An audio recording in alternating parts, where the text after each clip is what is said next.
आज ही Doubtnut app download करें। Doubtnut पर होगा अब आपके सभी मैथ्स, केमिस्ट्री, फिजिक्स और बायोलॉजी डाउट्स का सफाया।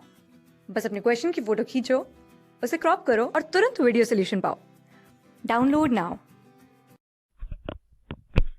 इस क्वेश्चन में हमसे पूछा है जब हम CH3 होल ट्वाइस SiCl2 की हाइड्रोलिसिस करते हैं और CH3 SiCl3 की जो हाइड्रोलिसिस करते हैं तो हमें जो सिलिकॉन्स मिलते हैं वो कौन से टाइप के सिलिकॉन्स होते हैं। वो लीनियर शीट मिलेंगे, वो क्रॉस लिंकिंग मिलेंगे, किसमें हमें लीनियर शीट मिलेगा और किसमें हमें क्रॉस लिंक मिलेगा, ये हमें बताना है।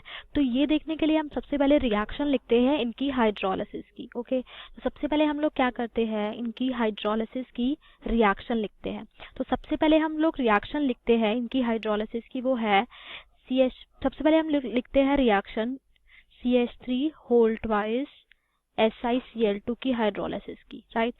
अगर हम इनका स्ट्रक्चर बनाए तो इसका स्ट्रक्चर कुछ इस तरीके से होगा, Si CH3 CH3 Cl Cl।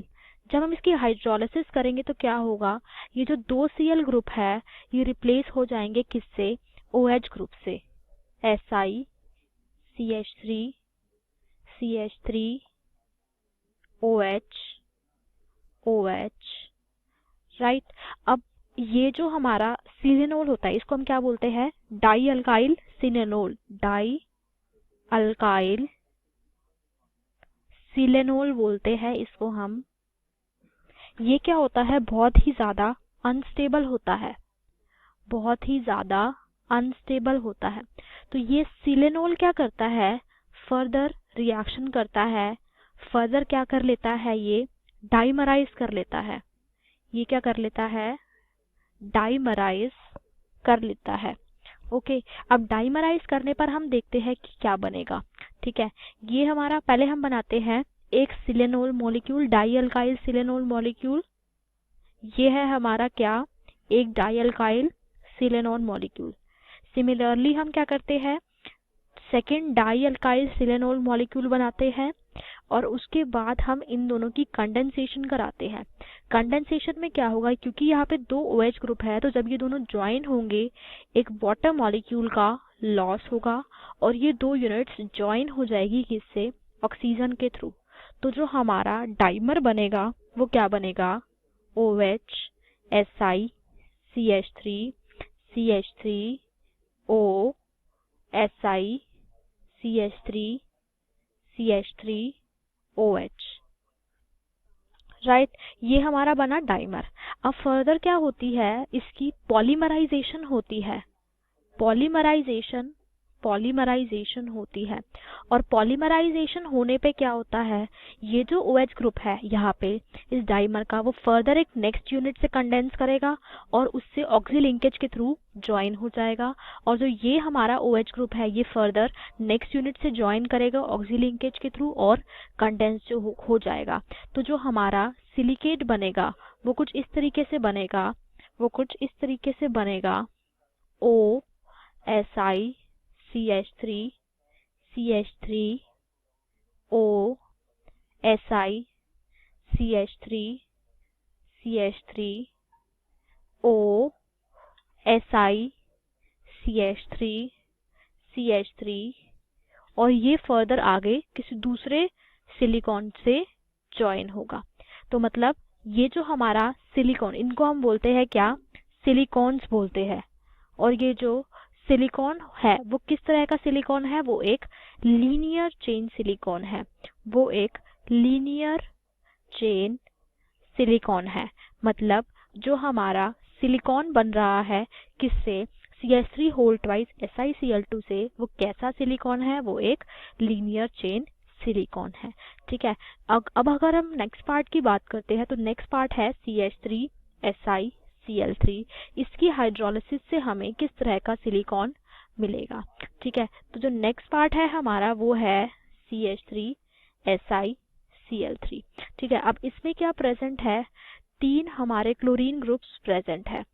ठीक है, तो हम क्या करते हैं, जब हम इसकी हाइड्रोलिसिस करेंगे तो ये तीनों Cl ग्रुप जो होंगे वो क्या होंगे, रिप्लेस होंगे किससे, OH से, किससे, OH से, Si CH3 OH OH OH, ये हमारा क्या बना, अब एक नया सिलिनोल बना। ठीक है, अब फर्दर क्या होगा, क्योंकि ये क्या होता है, अनस्टेबल होता है, तो ये फर्दर क्या होगा, पॉलीमर, पहले डाइमराइज करेगा एंड देन पॉलीमराइज करेगा। तो अगर हम पॉलीमराइजेशन की बात करें तो क्योंकि यहाँ पे तीनों साइड पे जो है हमारे क्या प्रेजेंट है, OH ग्रुप प्रेजेंट है। ठीक है, तो क्या होगा कि एक नया OH ग्रुप यहाँ से भी अटैच हो सकता है, वो एक नई यूनिट से, इधर से भी वो एक नई सिलिकॉन यूनिट से अटैच हो सकता है, और इधर से भी वो एक नई सिलिकॉन यूनिट्स के थ्रू अटैच हो सकता है। मतलब जो हमारा नया सिलिकॉन बनेगा वो कुछ इस तरीके से बनेगा, SiCH3, यहाँ पे वो दूसरी सिलिकॉन यूनिट से ऑक्सी लिंकेज के थ्रू अटैच होगा, तो क्या बनेगा, ये SiOR दिस, और यहाँ पे भी वो अटैच हो सकता है किसी दूसरी यूनिट से, तो बनेगा हमारा ROSiR इस तरीके से। ठीक है, और यहाँ पे भी ऑक्सीजन थी, तो यहाँ पे भी वो OH था, तो यहाँ पे वो किसी दूसरी यूनिट के थ्रू यूनिट से लिंक हो सकता है।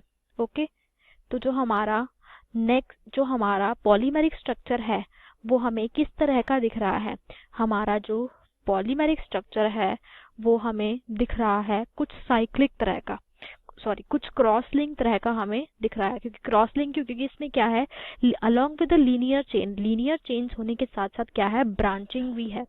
लीनियर चेन्स होने के साथ साथ ब्रांचिंग भी है। मतलब जो हमारा सिस्टम है वो कैसा है, क्रॉस लिंक सिस्टम है, क्रॉस लिंक्ड सिस्टम है। मतलब जो हमारा सिलिकॉन बन रहा है वो कैसा बन रहा है, क्रॉस लिंक बन रहा है। ये कैसा सिलिकॉन है, क्रॉस लिंक सिलिकॉन है। मतलब जब हमने क्या किया है, CH3SiCl3 की हाइड्रोलिसिस करी है तो हमें मिल रहा है क्रॉस लिंक सिलिकॉन, लेकिन जब हमने CH3 होल ट्वाइस SiCl2 की हाइड्रोलिसिस करी है तो हमें मिल रहा है लीनियर चेन सिलिकॉन। अब हम क्या करते हैं, अपने ऑप्शंस को वेरीफाई करते हैं। ऑप्शंस में अगर हम देखें तो सबसे पहले है CH3 होल ट्वाइस SiCl2, इससे हमें मिल रहा था लीनियर। ठीक है, और जो हमारा CH3SiCl3 था इससे हमें मिल रहा था क्या, cross link silicon, cross linked silicon. अब ऑप्शंस मैच करते हैं, मतलब क्या है, लीनियर और क्रॉस लिंक। तो ऑप्शन 1 ही कह रहा है कि लीनियर शीट और क्रॉस लिंक, ये हमारा करेक्ट ऑप्शन है। सेकंड कह रहा है क्रॉस लिंक्ड एंड लीनियर, ये हमारा रॉन्ग ऑप्शन है। थर्ड कह रहा है लीनियर चेन सिलिकॉन, ये हमारा करेक्ट ऑप्शन है। और फोर्थ कह रहा है, सॉरी ये हमारा रॉन्ग ऑप्शन है। और फोर्थ कह रहा है क्रॉस लिंक सिलिकॉन, ये भी हमारा रॉन्ग ऑप्शन है। तो जो हमारा करेक्ट ऑप्शन है वो है ऑप्शन नंबर 2। तो इस तरीके से हम हाइड्रोलिसिस करके स्ट्रक्चर को हमने इसमें आइडेंटिफाई किया है। क्लास 6 से 12 से लेके नीट, IIT, JEE मेंस और एडवांस के लेवल तक 10 मिलियन से ज्यादा स्टूडेंट्स का भरोसा। आज ही डाउनलोड करें डाउटनेट ऐप या व्हाट्सएप कीजिए अपने डाउट्स 8400 400 400 पर।